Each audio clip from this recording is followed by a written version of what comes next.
What dream do you have just sitting that you haven't acted on? Something that you've always wanted to do, but you just feel like you don't have the time. Here at Super Special Mamas, I want to help you dream again. Let's talk about that dream and let's figure out how we can make it happen. Hosting a, po- Hosting a podcast has always been a dream for me since 2025. I would ride in the car and I would record videos talking to myself. I've done cooking videos. I have done karaoke videos. I cannot sing a lick. However, hosting a podcast is something that I've wanted to do since the pandemic, right? Because that's when everybody was starting a podcast. And now a lot of those a lot of those podcasts are flourishing. And of course, some of them didn't make it, but you know what they did? They tried. And you know what I didn't do? I didn't try. Actually, I take that back. My husband and I did briefly do a podcast. We had probably only been married a year, and it was called Learning Love Together. I think that's it. And we still have some episodes up on YouTube if you go and look it up. Learning Love Together with Jerry and Sabrina McGill. But we stopped. Life started lifing, right? And I didn't know how to edit. He was doing all the editing. He's also a truck driver, and it just got to be too much, so we put it down. But I've always wanted to, I was afraid.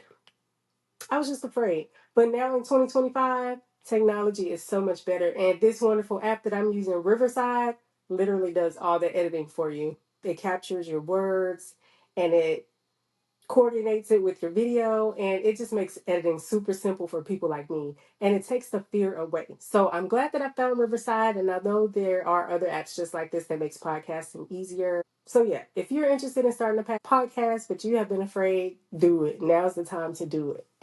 Now is the time to do. So this is me stepping out afraid and doing it anyway because I know that it's always going to be just a nagging feeling, right? So I just encourage you to take the first step.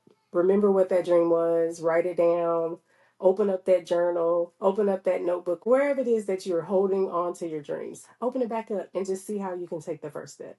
And if the first step is talking to Chat GPT to figure out a plan, talk to Chat GPT and just see where it will take you. And you'll be surprised at how easy it is to take the first step. I was listening to her first 100K podcast, Financial Feminist podcast with Tori Dunlap. It was really encouraging, right? Because they said that the difference between someone that did it and someone that didn't do it is the fact that someone did it. So the only way to know if something will work out is to get out there and do it. And once you get out there and do it, then you'll discover that it is working, or you'll come up with some other idea along the way and pivot. But either way, you will never know until you get started. So open up again, dust off that notebook, journal, whatever it is that have those dreams. And I just encourage you to start dreaming again.